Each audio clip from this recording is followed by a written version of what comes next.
बात करने के लिए लॉगिन करें www.astrotak.com। नमस्कार, मैं हूं डॉक्टर श्रीपति त्रिपाठी।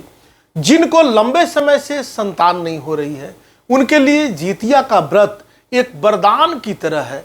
संतान की दीर्घायु और सुख समृद्धि की कामना के लिए यह व्रत रखा जाता है। इस निर्जला व्रत को जीवित पुत्रिका व्रत भी कहते हैं। इस व्रत में नहाय खाए की परंपरा होती है। कई राज्यों में इसे जितिया भी कहते हैं। यह व्रत उत्तर प्रदेश सहित बिहार, झारखंड और पश्चिम बंगाल में खूब ही श्रद्धापूर्वक, खूब ही बेहतर तरीके से मनाया जाता है। यह व्रत आसान नहीं होता। इस वर्ष जो है 18 सितंबर को यह पवित्र पर्व रखा जाएगा। 3 दिन तक निर्जला उपवास रखती हैं महिलाएं। यह व्रत संतान की दीर्घायु के लिए और मंगल कामना के लिए रखा जाता है। माताएं अपनी संतान की लंबी उम्र और उसकी रक्षा के लिए निर्जला उपवास रखती हैं। 3 दिन तक चलने वाले इस उपवास में महिलाएं जल की एक बूंद भी ग्रहण नहीं करती हैं। ऐसी मान्यताएं हैं कि जो लोग संतान की कामना करते हैं, उन्हें भी यह व्रत करने से जल्दी संतान की प्राप्ति होती है और उन्हें संतान होते हैं। पंचांग के अनुसार जितिया व्रत की जो तिथि है वह हिंदू पंचांग के अनुसार, विश्व पंचांग के अनुसार जितिया व्रत जो है आश्विन मास के कृष्ण पक्ष की अष्टमी तिथि से लेकर 9वीं तिथि तक यह मनाया जाता है।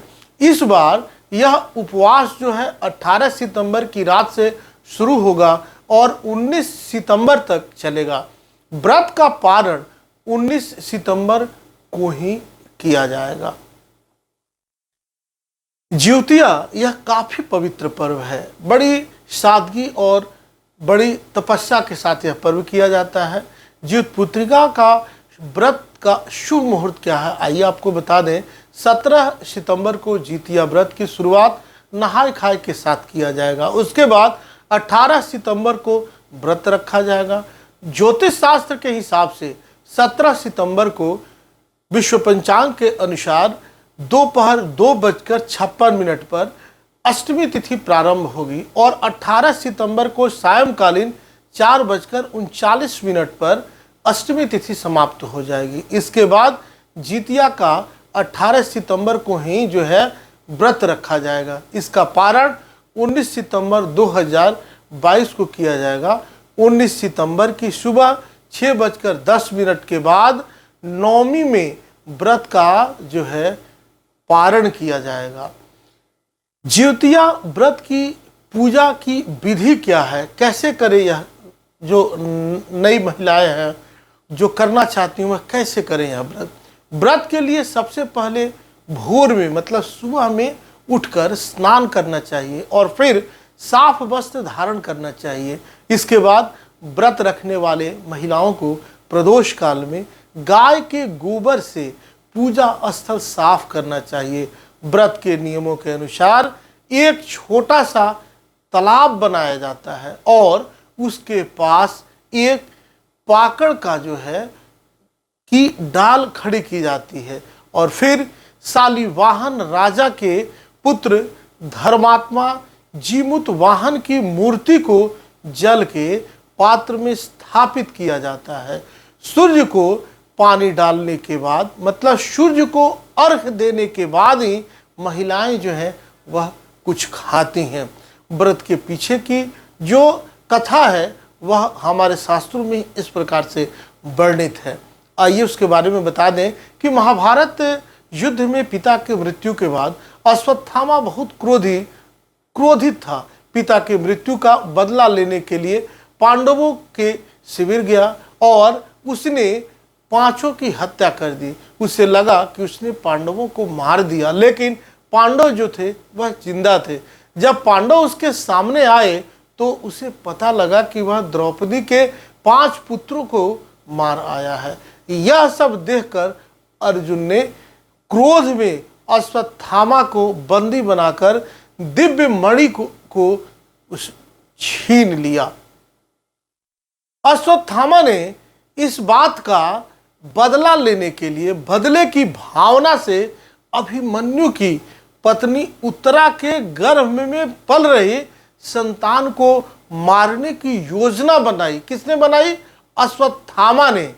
उसने गर्भ में पल रहे बच्चे को मारने के लिए ब्रह्मास्त्र चलाया, जिससे उत्तरा का गर्भ नष्ट हो गया। लेकिन उस बच्चे का जन्म लेना बहुत जरूरी था, इसलिए भगवान कृष्ण ने उत्तरा की अजन्मी संतान को गर्भ में ही फिर से जीवित कर दिया। गर्भ में मरकर जीवित होने की वजह से इस तरह उत्तरा के पुत्र का नाम जीवित पुत्रिका पड़ गया, और तब से ही संतान की लंबी आयु के लिए, दीर्घायु के लिए, लॉन्जिविटी के लिए ज्योतिया का व्रत जो है वह किया जाने लगा। और माएँ जो हैं, जो माताएं हैं, जो बहनें हैं, बहुत पवित्रता के साथ यह व्रत करने लगी। जीमूत वाहन देवता की होती है इसमें पूजा। अष्टमी तिथि के दिन स्नान करते जीमूत वाहन देवता को पूजा जाता है। उस दिन प्रदोष काल में जीमूत वाहन देवता की भी पूजा होती है।